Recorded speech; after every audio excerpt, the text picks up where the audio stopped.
नमस्कार शेतकरी बंधू भगिनींनो, कृषी दर्शन कार्यक्रमात आपल्या सगळ्यांचं स्वागत। आपल्या महाराष्ट्र राज्यामध्ये फळबागांची लागवड ही मोठ्या प्रमाणात होते आणि यामध्ये केळी पिकाची लागवड ही विविध जिल्ह्यांमध्ये केली जाते। साधारण 80 ते 82 हजार हेक्टर क्षेत्र हे केळी पिका लागवडी अंतर्गत येतं आणि यापासून शेतकऱ्यांना शाश्वत उत्पादन मिळतं। केळी पिकाला म्हणूनच क्रॅश क्रॉप असं ओळखलं जातं शेतकरी बांधवांमध्ये। फक्त या केळी पिकाची लागवड केल्यानंतर जे रोग व्यवस्थापन आहे ते व्यवस्थित जर आपण केलं तर आपल्याला निश्चित या पिकापासून चांगला आर्थिक फायदा होऊ शकतो। म्हणूनच आजचा आपला कृषी दर्शन कार्यक्रमाचा जो विषय आहे तो आहे केळी पिकातील रोग व्यवस्थापन। या विषयाला अनुसरून मार्गदर्शन करण्यासाठी आज आपल्यासोबत तज्ञ म्हणून आहेत प्राध्यापक महेश महाजन सर। सर नमस्कार, कार्यक्रमात स्वागत। नमस्कार। सरांची ओळख मी आपल्याला करून देतो। प्राध्यापक महेश महाजन हे कृषी विज्ञान केंद्र पाल, जिल्हा जळगाव येथे प्रभारी प्रमुख आणि त्याचबरोबर विषय विशेषज्ञ म्हणून कार्यरत आहेत। 12 वर्षांचा प्रदीर्घ अनुभव आहे सरांना। ICR या संस्थेमार्फत त्यांना विविध पुरस्काराने सन्मानित करण्यात आलेलं आहे आणि आज सर आपल्याला कार्यक्रमात मार्गदर्शन करतील। आपण चर्चेला सुरुवात करूयात। सर, सुरुवातीला तुम्ही या केळी पिकाविषयी काय सांगाल? नक्कीच आपल्या राज्याचा जर विचार केला तर जवळपास 85,000 हेक्टर एरियावरती केळी पिकाची मोठ्या प्रमाणावर लागवड होते आणि अलीकडे आधुनिक तंत्रज्ञानाचा वापर करून जसं की ठिबक सिंचन असेल, बर्ड इंजेक्शन असेल, स्कर्टिंग बॅग असेल, पाण्याचं उत्तम व्यवस्थापन जे आहे फर्टिगेशनच्या माध्यमातून ते असेल, त्याच्यामुळे केळी पिकाची लागवड जी आहे ती अलीकडे मोठ्या प्रमाणावर वाढलेली आहे। आणि तोच हेतू पकडून जवळपास जळगाव जिल्ह्यामध्ये 50 ते 55 हजार हेक्टरपर्यंत लागवड ही फक्त जिल्ह्यामध्ये होते आणि मोठ्या प्रमाणावर उत्पादन शेतकऱ्यांना या ठिकाणी मिळतं। दुसरं एक महत्त्वाचं कारण जे आहे, महत्त्व जे आहे केळी पिकाचं ते असं की हे पीक जे आहे आरोग्यवर्धक आणि शक्तिवर्धक आहे। याच्यामध्ये आरोग्याच्या दृष्टीने विटॅमिन्स, कर्बोदके, लोह जे काही आपल्या आरोग्यासाठी आवश्यक असे पोषण तत्वे आहेत ते या फळामध्ये मोठ्या प्रमाणावर आहेत आणि आयुर्वेदामध्ये सुद्धा केळी पिकाला असं अनन्यसाधारण महत्त्व आहे। दुसरा एक महत्त्वाचा जो उद्देश आहे किंवा महत्त्व जे केळी पिकाला जे आहे की अलीकडे आपल्या केळी पिकाला जिओग्राफिकल इंडिकेटर मिळाल्यामुळे, भौगोलिक निर्देशांक मिळाल्यामुळे केळी पिकाला एक विशेष दर्जा आज आंतरराष्ट्रीय बाजारपेठमध्ये निर्माण झालेला आहे। आणि यासोबतच आपल्या राज्याची किंवा देशाची जी काही उत्पादित झालेली केळी आहे ही लोकेम केळी असल्यामुळे मोठ्या प्रमाणावर जागतिक बाजारपेठांमध्ये भारतीय केळीला मागणी आहे। त्याचं कारण असं आहे की कमी रासायनिक कीटनाशकं किंवा इतर जे काही बुरशीनाशक आहे त्याचा वापर हा संतुलित केल्यामुळे मोठ्या प्रमाणावर मागणी आज ग्राहक जो आहे तो भारतीय केळीला मागणी करतो। आणि एकत्रित काय की ज्या उद्देशाने फळपीक म्हणून हे महत्त्वाचं आहे त्याच उद्देशाने आपल्या जिल्ह्यामध्ये, राज्यामध्ये पशुधन हा सुद्धा एक महत्त्वाचा भाग आहे। आणि पशुधनाला लागणारा जो काही चारा आहे, हिरवा चारा आहे, विशेष करून दुधाळ जनावरांना जो काही लागणारा हिरवा चारा आहे, तर केळी पिकाची जी काही पील आहेत किंवा केळी पिकाचा जो काही खोड आहे किंवा केळी पिकाचं जे काही पानं आहेत तर ते मोठ्या प्रमाणावर दुधाळ जनावरांना चारा म्हणून सुद्धा त्याचा उपयोग होतो। तर सांगण्याचा उद्देश असा की केळी पीक जे आहे हे कल्पवृक्ष म्हणून मोठ्या प्रमाणावर आज त्याची विस्तृत जी काही गरिमा आहे ती प्राप्त आहे आणि असं अनन्यसाधारण महत्त्व प्राप्त झाल्यामुळे आज केळी पिकाला आंतरराष्ट्रीय बाजारपेठेमध्ये खूप मोठ्या प्रमाणावर मागणी वाढलेली आहे। बरोबर, आपण उल्लेख केला सर आता की केळी पिकाला कल्पवृक्ष असं संबोधलं जातं कारण त्याच्या प्रत्येक भागाचा वापर हा शेतकरी बांधवांना होतोय आणि त्यातून त्यांना आर्थिक फायदा मिळतोय। आपण असंही सांगितलं की जळगाव जिल्हा जो आहे तो अग्रेसर आहे केळी उत्पादनामध्ये महाराष्ट्र राज्यामध्ये। पण आता केळी पिकाची लागवड केल्यानंतर सगळ्यात मुख्य भाग म्हणजे त्याच्यावर आढळून येणारे रोग, जो आजचा आपला प्रमुख विषय आहे चर्चेचा। तर साधारण कोणकोणते रोग या केळी पिकावर आढळून येतात, काय सांगाल? आपण केळी पिकाचा जर प्रमुख विचार केला तर याच्यावर जे काही येणारे रोग आहेत तर त्याचं वर्गीकरण आपण या ठिकाणी करू शकतो। जसं की जीवाणूजन्य रोग असेल, बुरशीजन्य रोग असेल आणि विषाणूजन्य रोग असेल। तर विषाणूजन्य रोग जो आहे तो विषाणू मार्फत पसरतो किंवा एका विशिष्ट वाहक मार्फत पसरतो, त्या व्हेक्टर मार्फत तो पसरतो। मग याच्यामध्ये बंची टॉप असेल ज्याला आपण पर्णगुच्छ असा रोग म्हणतो।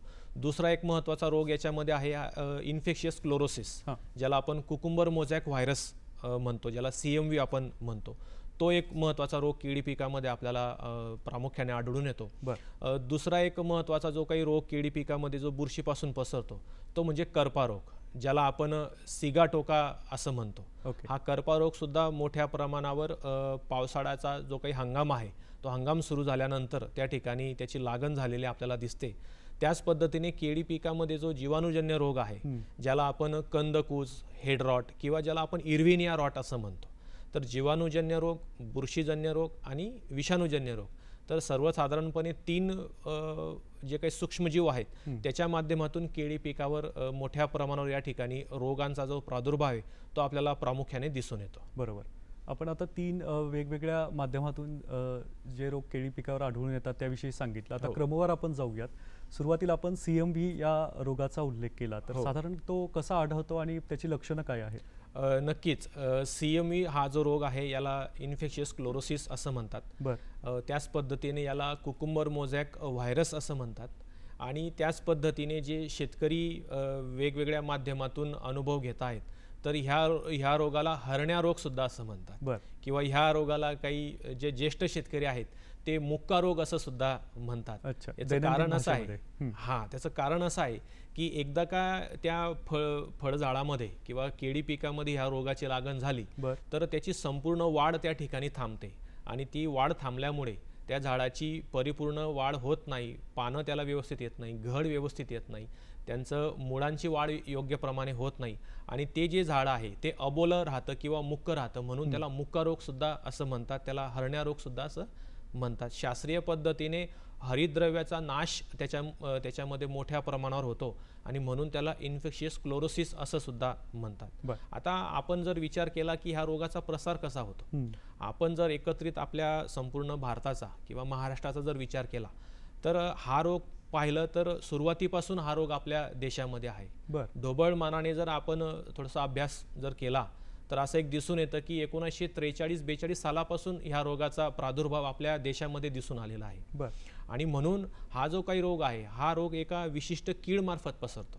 एखाद्या मावा असेल, कापूस पिकावरचा जो मावा आहे त्याच्यामार्फत हा पसरतो, ज्याला आपण व्हेक्टर म्हणतो, त्याला वाहक म्हणतो. हा जो काही प्रसार आहे हा एका कीड मार्फत पसरतो. एका ठिकाणाहून दुसऱ्या ठिकाणी ह्या रोगाचा प्रसार जो आहे तो त्या मावा किडीच्या माध्यमातून होतो. आणि म्हणून लक्षणं सुद्धा आपण वेळीच जर ओळखलीत तर मग आपल्याला त्या ठिकाणी नियंत्रण करण्यासाठी मदत होते. तर आपण जसं कुकुंबर मोझॅक व्हायरस आहे याचा प्रसार कसा होतो त्यासोबत त्याची जर लक्षणं समजून घेतली तर मात्र आपल्याला त्या ठिकाणी नियोजन करण्यासाठी किंवा त्याचं व्यवस्थापन करण्यासाठी मदत होऊ शकते. बरोबर. लक्षणांविषयी आपण सांगताय तर ती लक्षणं काय आहेत हे जाणून घ्यायला आम्हाला आवडेल. हो, तर कुकुंबर मोझॅक व्हायरस जो रोग आहे हा विषाणूजन्य रोग आहे आणि आपल्याला माहिती आहे विषाणूजन्य जो रोग आहे तो लागलीच नियंत्रित नाही होत. त्याचा अनुभव आपल्याला कोविड ह्या महामारीच्या माध्यमातून सुद्धा आलेला आहे. संपूर्ण जगाने ते पाहिलेलं आहे. आणि म्हणून त्याच्यासाठी आपल्याला त्याचं समूळ उच्चाटन किंवा त्याचं प्रॉपर मॅनेजमेंट, ज्याला आपण परिपूर्ण व्यवस्थापन म्हणतो, तर तशा पद्धतीचं तंत्र आपल्याला ह्या रोग व्यवस्थापनासाठी अवलंबावं लागतं.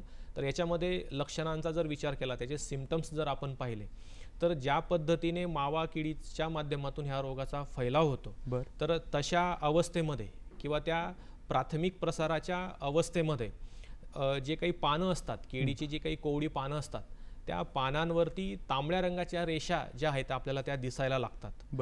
नंतरच्या स्टेजमध्ये जर प्रादुर्भावाची तीव्रता ही जर वाढली तर ती जी काही पानं आहेत किंवा त्याच्यासोबतची आकाशाकडची जी काही पानं आहेत किंवा पोंगाजवळची जी काही पानं आहेत तर ती तांबड्या रंगापासून ती सोनेरी रंगाची आणि तपकिरी रंगाची ती झालेली आपल्याला दिसतात. आणि तिसऱ्या अवस्थेमध्ये जर ह्या रोगाचा प्रादुर्भाव अतितीव्रतेचा वर्गवारीमध्ये जर असेल तर आपल्याला मात्र त्या ठिकाणी पोंगा सडलेला सुद्धा त्या ठिकाणी दिसून येतो. आणि आपण सहजपणे जर पोंगा उपटण्याचा किंवा काढण्याचा जर प्रयत्न केला तर त्या ठिकाणी कूज झालेली आपल्याला दिसते. तर अशा पद्धतीने 3 टप्प्यामध्ये ही जी काही लक्षणं आहेत ही लक्षणं आपल्याला त्या पिकामध्ये दिसतात. म्हणजेच काय की तांबड्या रेषा, सोनेरी रेषांचं रूपांतर, त्याच्यानंतर तपकिरी रंगाचं जे काही पान आहे त्याचं रंग त्या ठिकाणी होतो आणि अतितीव्रतेच्या अवस्थेमध्ये पोंगासळ आपली झालेली त्या ठिकाणी दिसते. तर अशा पद्धतीची जर लक्षणं आपल्याला आपल्या शेतामध्ये दिसत असतील तर मात्र आपण त्या ठिकाणी हे सुनिश्चित केलं पाहिजे की ह्या शेतामध्ये किंवा ह्या फळबागेमध्ये कुकुंबर मोझॅक व्हायरस ह्या रोगाचा प्रादुर्भाव त्या ठिकाणी झालेला आहे. बरोबर.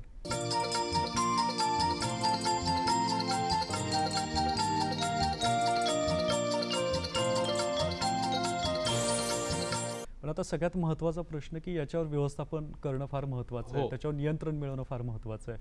ते करण्यासाठी काय करावं? मी जसं मगाशी सांगितलं की हा विषाणूजन्य रोग आहे. जसं बुरशीजन्य रोग असेल तर आपण त्या ठिकाणी बुरशीनाशकाचा वापर करून त्या रोगाचं नियंत्रण मिळवू शकतो. परंतु विषाणूजन्य रोगामध्ये आपल्याला व्यवस्थापन करणं गरजेचं आहे. मग याच्यामध्ये रोग येऊ नये म्हणून काळजीसुद्धा घेणं महत्त्वाचं आहे. आणि रोग आल्यानंतर सुद्धा आपल्याला त्या ठिकाणी त्याचं व्यवस्थापनाचे जे काही तंत्र आहे ते आपल्याला या ठिकाणी राबवायचं आहे. सर्वप्रथम हेच आपल्याला या ठिकाणी सुनिश्चित करायचं आहे की आपल्या राज्यामध्ये किंवा देशामध्ये जर केळी लागवडीचा जर आपण एक पद्धत पाहिली तर मोठ्या प्रमाणावर टिश्यू कल्चर ऊती संवर्धित रोपांची लागवड आता शेतकरी प्रामुख्याने करत आहेत, सर्रास करतायत. हां. आणि म्हणून अशा वेळेस आपल्याला हे आपण निश्चित केलं पाहिजे की ज्या ठिकाणाहून आपण ही केळीची ऊती संवर्धित रोपं घेत आहोत तर त्याचं व्हायरस इंडेक्सिंग झालेलं आहे का, विषाणू तपासणी किंवा विषाणू निर्देशांक जे आपण म्हणतो त्या पद्धतीच्या माध्यमातून ती रोपं आपल्या शेतात आलेली आहेत का, हे एक महत्त्वाचं काम आपण उपाययोजनेमध्ये केलं पाहिजे, व्यवस्थापनामध्ये केलं पाहिजे. दुसरं एक महत्त्वाचं असं आहे की हे जे काही विषाणूजन्य रोग आहे किंवा हा जो काही मावा आहे तर हा मावा काही यजमान पिकांवरती निवास करतो. तर ही जी काही पिकं आहे ती जवळपास 800 ते 810 एवढी गवत असेल, चवडी असेल, मका असेल, कापूस असेल, या संपूर्ण वेगवेगळ्या पिकांवरती हा जो काही मावा आहे हा त्या ठिकाणी निवास करतो. यजमान पिकावरती तो त्या ठिकाणी निवास करतो. आणि म्हणून अशा वेळेस आपलं जे काही शेत आहे किंवा केळी लागवड केलेलं जे काही क्षेत्र आहे त्याच्यामध्ये कुकुरबीट म्हणजे काकडीवर्गीय पिकांचा समावेश आपण शक्यतो टाळायला पाहिजे. त्याची लागवड आपण परिसरामध्ये किंवा बांधालगत किंवा शेजारी किंवा त्या फळबागेमध्ये आपण शक्यतो टाळायला पाहिजे. त्याच पद्धतीने गवत असेल, कापूस असेल किंवा मका असेल ह्या पिकांवरती जो मावा कीड येतो तर त्या मावा किडीचं आपण प्रथम नियंत्रण त्या ठिकाणी केलं पाहिजे. आणि मग त्या नियंत्रणासाठी विद्यापीठाच्या शिफारसीप्रमाणे ॲसिफेट, इमिडाक्लोप्रिड, त्याच पद्धतीने त्याच्या अगोदर आपण जैविक कीटनाशकाचा वापर जर त्या ठिकाणी करून घेतला, 5% निमोडी अर्काची जर आपण फवारणी करून घेतली तर आपल्याला हा जो काही वाहक म्हणून मावा कीड आहे त्याचं नियंत्रण करण्यासाठी जी आहे ती आपल्याला मदत होते. आणि योग्य पद्धतीने आपण 3 ते 4 प्रकारची व्यवस्थापनाची तंत्र जर आत्मसात राबवली तर आपल्याला ह्या विषाणूजन्य रोगाचं नियंत्रण करण्यासाठी त्या ठिकाणी मदत होऊ शकते. सर, हे झालं CMV या रोगाबद्दल विस्तृतपणे आपण सांगितलं की त्याची लक्षणं काय आहेत आणि त्याच्यावर नियंत्रण कसं मिळवायचं. आता आणखीन एक रोग आहे तो म्हणजे इर्निबिया. तर या रोगाविषयीची माहिती देताना आपण सुरुवातीला काय सांगाल की तो कसा आढळतो आणि त्याची लक्षणं काय आहेत? ज्या वेळेस केळी लागवडीचा हंगाम सुरू होतो, ढोबळ मानाने मृग बाग असेल किंवा कांदे बाग असेल तर ज्या बागा 1 ते 2 महिन्याच्या आहेत किंवा 2 ते 3 महिन्या वयाच्या आहेत, ज्यांची नुकतीच लागवड झालेली आहे, प्रामुख्याने अशा बागांमध्ये इरविनिया रॉट या रोगाची लागण झालेली आपल्याला दिसून येते सुरुवातीच्या काळामध्ये. लागवड केल्यानंतर सुरुवातीच्या काळामध्ये आपल्याला हा रोग प्रादुर्भाव झालेला आपल्याला दिसतो. तर हा जो काही रोग आहे हा जीवाणूमुळे पसरणारा रोग आहे. इरविनिया कॅराटाहोरा ह्या एका जीवाणूपासून ह्या रोगाचा फैलाव जो आहे तो मातीद्वारे पसरतो. बऱ्यापैकी काही शेतकरी कंदाची सुद्धा लागवड त्या ठिकाणी करतात आणि कंदापासून सुद्धा ह्या रोगाचा फैलाव त्या ठिकाणी होतो. तर याचं लक्षण काय की हा जो रोग आहे हा रोगाचा फैलाव जर झालेला असेल तर जो काही कंद आहे, कंदाची कूज झालेली आपल्याला त्या ठिकाणी दिसते. आणि आपण जर खोड उपटण्याचा जर प्रयत्न केला तर जमिनीपासून वरचा जो काही खोडाचा भाग आहे तो सहजपणे उपटून बाहेर येतो आणि जो काही कंद आहे तो जमिनीमध्ये राहतो. आणि आपण जर सूक्ष्म निरीक्षण जर त्या ठिकाणी केलं तर बांगडीच्या आकाराची कूज त्या कंदामध्ये झालेली आपल्याला त्या ठिकाणी दिसते. आणि एक वेगळा स्मेल, एक दुर्गंधीयुक्त वास जो आहे त्या ठिकाणी येतो. तर असे जर काही लक्षणं असेल तर त्या ठिकाणी ह्या इरविनिया रॉट रोगाची लागण झालेली आहे असं आपण त्या ठिकाणी समजू शकतो. दुसरं एक महत्त्वाचं लक्षण असं आहे की याच्यामध्ये पोंगासळ होते, म्हणून याला हेड रॉट सुद्धा असं म्हणतात. जो काही पोंगा आहे तो परिपूर्ण या ठिकाणी कुजलेला असतो आणि आपण सहजपणे जर तो उपटला तर तो पोंगा परिपूर्ण जर आपण काढण्याचा जर प्रयत्न केला तर त्या ठिकाणी कूज झालेली आपल्याला दिसते. तर कंदकूज, त्याच पद्धतीने जो काही खोड आहे त्या खोडावरती झालेली बांगडीच्या आकाराची कूच आणि पोंगासळ, परिपूर्ण पोंगासळ, हे 3 ते 4 जर लक्षणं आपल्याला दिसत असतील तर आपण हे गृहीत धरलं पाहिजे की या ठिकाणी इरविनिया रॉट रोगाची लागण जी आहे ती झालेली आहे. बरोबर. सर लक्षणांविषयी सांगितलं की प्रामुख्याने मातीतून हा जो विषाणू आहे तो त्याचा प्रादुर्भाव आधी या कंदावरती होतो हो आणि एक प्रकारचा विशिष्ट वास येतो. हो पण आता याच्यावर नियंत्रण मिळवणंही तितकंच आवश्यक आहे. त्याचं व्यवस्थापन पण आपण करायला पाहिजे. बरोबर. याविषयी तुम्ही काय माहिती द्याल? ज्या वेळेस आपण केळी पिकाची लागवड करतो तर त्यावेळेस ह्या केळी पिकाची लागवड करत असताना आपण याच्यामध्ये ट्रायकोडर्मा व्हिरिडी नावाची जी काही जैविक बुरशी आहे ती 50 ग्रॅम प्रति खोड ह्या प्रमाणामध्ये जर आपण वापर केला तर त्या ठिकाणी ह्या रोगाचा फैलाव कमी होण्यास मदत होते. त्याच पद्धतीने विद्यापीठाने शिफारस केल्याप्रमाणे 300 ग्रॅम कॉपर ऑक्झिक्लोराइड, 300 ml क्लोरोफायरीफॉस 20% EC आणि 15 ग्रॅम स्ट्रेप्टोसायक्लिन अशा पद्धतीचं 200 लिटर पाण्याचं जर द्रावण आपण केलं तर त्याची आळवणी आपण प्रत्येक झाडाजवळ आपल्याला करायची आहे. साधारणतः 50 ते 60 ml पर्यंत आळवणी आपल्याला प्रत्येक खोडाजवळ जर आपण करून घेतली तर मोठ्या प्रमाणावर त्या ठिकाणी नियंत्रण होण्यासाठी मदत होते. तिसरं एक महत्त्वाचा उपाययोजना आपण हे करू शकतो की 200 लिटर पाण्यामध्ये 4 किलो ब्लिचिंग पावडर जी आहे ज्याला क्लोरीन पावडर किंवा ब्लिचिंग पावडर आपण म्हणतो तर ती ब्लिचिंग पावडरची सुद्धा ड्रिंचिंग जर आपण प्रति खोड 80 ते 50 ते 80 ml जर करून घेतली तर मोठ्या प्रमाणावर ह्या रोगाचा अटकाव जो आहे तो होण्यासाठी मदत होते आणि इर्विनिया रॉट रोगाचं जे काही नियंत्रण आहे ते त्या ठिकाणी आपल्याला प्राप्त होऊ शकतं. अगदी बरोबर. आणखीन एक महत्त्वाचा रोग सर करपा रोग. हो, याविषयी काय सांगाल आपण, काय माहिती द्याल? करपा रोग जो आहे हा तसं पाहिलं तर बुरशीपासून पसरणारा रोग आहे. मायक्रोस्पोला म्युसिकोला नावाची जी काही बुरशी आहे या बुरशीपासून ह्या रोगाचा जो काही फैलाव आहे तो या केळी पिकामध्ये होतो आणि ह्या केळी पिकामध्ये करपा रोग जो आहे तो त्याला पोषक वातावरण जर मिळालं जसं की 90% जास्त आर्द्रता असेल, तापमान कमी असेल, 25 ते 30 डिग्री सेल्सिअस तापमान असेल तर अशा अवस्थेमध्ये हा जो काही रोग आहे हा हवेतून, पाण्यातून आणि कंदातून पसरतो. तर तिघ माध्यमातून ह्या रोगाचा जो काही फैलाव आहे किंवा स्पोर्स जे आहेत ते फोर्स या ठिकाणी शेतामध्ये पसरतात. याचं एक दुसरं वैशिष्ट्य म्हणजे असं आहे की हा जो काही रोग आहे हा जमिनीपासून वरच्या भागाकडे जाणारा हा रोग आहे. सुरुवातीला जमिनीलगतची जी काही पानं आहेत ह्या पानांवरती आपल्याला रेषा दिसतात, नंतर त्याचं रूपांतर ठिपक्यांमध्ये होतं आणि ते ठिपके जे आहेत किंवा जे पॅचेस आहेत ओव्हल आकाराचे जे ठिपके आहेत ते कालांतराने मोठमोठे होत जातात आणि संपूर्ण पान जे आहे हे तंबाखूच्या रंगाचं झालेलं आपल्याला त्या ठिकाणी दिसतं. आणि मोठ्या प्रमाणावर जर याची लागण जर झाली तर उत्पन्नामध्ये घट येण्याची दाट शक्यता त्या ठिकाणी असते. साहजिक आहे सर की याची लागण होताना सुरुवातीला खोडापासून म्हणजे खालच्या भागापासून वरपर्यंत एकूणच याच्या पानांवरती जो परिणाम आहे तो तीव्र परिणाम बघायला मिळतो आपल्याला. याच्यावर आता उपाययोजना करणंही तितकंच आवश्यक आहे. यासाठी तुम्ही काय सल्ला द्याल? तर याच्यासाठी सुरुवातीला तर आपण कंद प्रक्रिया हा जो एक महत्त्वाचा भाग आहे तो आपण या ठिकाणी केली पाहिजे, ज्याला आपण बीज प्रक्रिया म्हणतो, ज्याला आपण बीज संस्कार म्हणतो. तर याच्यामध्ये शिफारस केलेली जी काही कार्बन डेन्झिम आहे 1 ग्रॅम प्रति लिटर पाणी या प्रमाणामध्ये घेऊन आपण कंद प्रक्रिया जी आहे ती या ठिकाणी केली पाहिजे. त्याच पद्धतीने शेतकऱ्यांना ही कृषी विज्ञान केंद्राच्या माध्यमातून किंवा विद्यापीठाच्या माध्यमातून प्रबोधन केलं जातं की 1% बोर्डो मिश्रणची जर फवारणी आपण शेतामध्ये करून घेतली, जमिनीमध्ये करून घेतली, 1% बोर्डो मिश्रण म्हणजे काय की 1 किलो मोरसूत, 1 किलो कळीचा चुना आणि 100 लिटर पाणी. तर अशा पद्धतीने जर आपण बोर्डो मिश्रणची जर फवारणी केली तर हे अतिउत्तम असं बुरशीनाशक आहे आणि जैविक पद्धतीने आपल्याला नियंत्रण करण्यासाठी मदत होते. आणि यासोबत काही शिफारस केलेली बुरशीनाशक आहेत, त्याच्यामध्ये पायलोक्लोस्ट्रोबिन असेल, मेटेराम आणि पायलोक्लोस्ट्रोबिन आहे. त्याच पद्धतीने संयुक्त बुरशीनाशक आहेत काही, पायरोक्लोस्ट्रोबिन, त्याच पद्धतीने इफिक्झोकोनॅझोल. तर हे जे काही बुरशीनाशक आहेत त्याचा वापर आपण या ठिकाणी करू शकतो.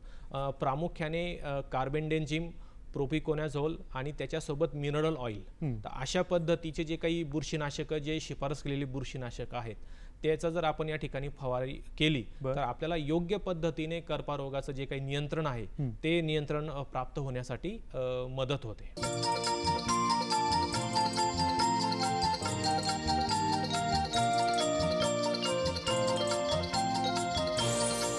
राज्यामध्ये आढळून येणारे आणखीन कोणते महत्त्वाचे रोग आहेत? याच्यामध्ये एक मर रोग जो आहे तो फ्युजारियम ऑक्झिस्पोरम नावाचा एक रोग आहे, ज्याला आपण पनामा विल्ट असं म्हणतो. बरं. तर हा एक महत्त्वाचा सुद्धा रोग आहे. त्याच पद्धतीने मी सुरुवातीला सांगितलं की बंची टॉप जो पर्णगुच्छ आहे, बरं. तर हा पर्णगुच्छ रोग सुद्धा काही प्रमाणामध्ये जो आहे तो आढळून येतो. आणि याच्यासाठी म्हणजे शिफारस केलेली जी काही कीटनाशकं आहेत, आता बंची टॉप जो आहे हा सुद्धा एक वाहक मार्फत पसरतो. फ्युजारियम जो आहे, ज्याला पनामा विल्ट आपण म्हणतो, तर हा सुद्धा मोठ्या प्रमाणावर काही ठिकाणी लागण झालेली आपल्याला या ठिकाणी दिसते. आणि म्हणून अशा वेळेस जे काही शिफारस केलेली जी काही उपाययोजना आहे, ती जर आपण राबवली तर आपल्याला त्या रोगावरती नियंत्रण मिळवण्यासाठी मदत होते. बरोबर. साधारण रासायनिक खतांचा वापर कसा करायचा हे आतापर्यंत तुम्ही सांगताय, पण बहुतांश रासायनिक खतांचा वापर केल्यामुळं शेतीचं उत्पादन घटत चाललंय दिवसेंदिवस. त्यामुळं पर्यावरणपूरक असे काही उपाय आहेत का ज्याचा वापर करून आपण चांगल्या पद्धतीने या रोगांवरती नियंत्रण मिळवू शकतो? नक्कीच.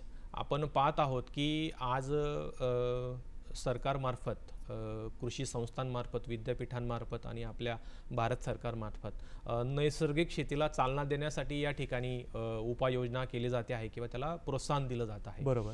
आणि आपण एकत्रित पद्धतीने जर विचार केला तर वेगवेगळ्या प्रकारची बुरशीनाशकं आपण आपल्या शेतामध्ये वापरतोय. त्याच्यामध्ये आंतरप्रवाही बुरशीनाशक असतील, कीटकनाशक असतील, संयुक्त बुरशीनाशक असतील, कीटकनाशक असतील, आणि त्याचा विपरीत परिणाम जो आहे तो शेतावर, पर्यावरणावर झालेला दिसून येतो.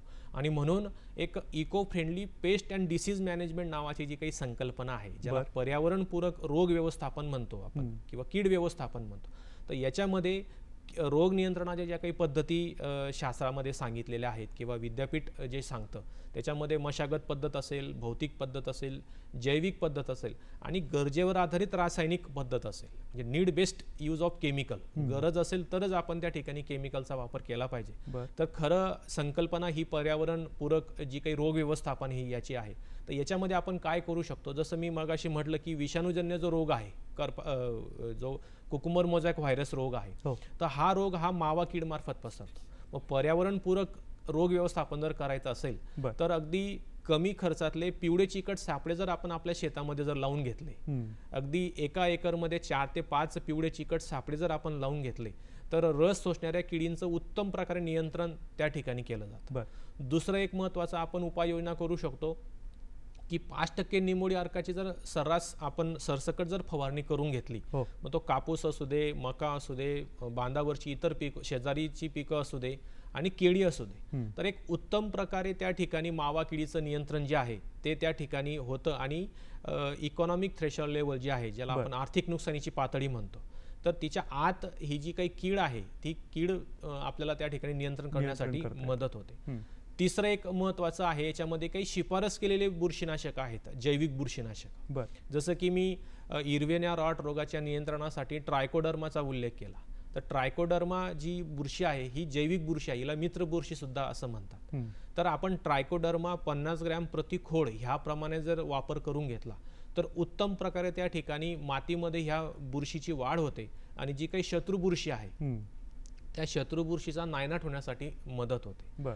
त्याच पद्धतीने इतर जे काही रोग आहेत की जे कंदाद्वारे पसरतात किंवा जे मातीद्वारे पसरतात, मग याच्यामध्ये प्रामुख्याने आपण काही प्रमाणामध्ये मेटारायझियम नावाची जैविक बुरशी आहे, सुडोमोनास नावाची जैविक बुरशी आहे, बिव्हेरिया नावाची जैविक बुरशी आहे.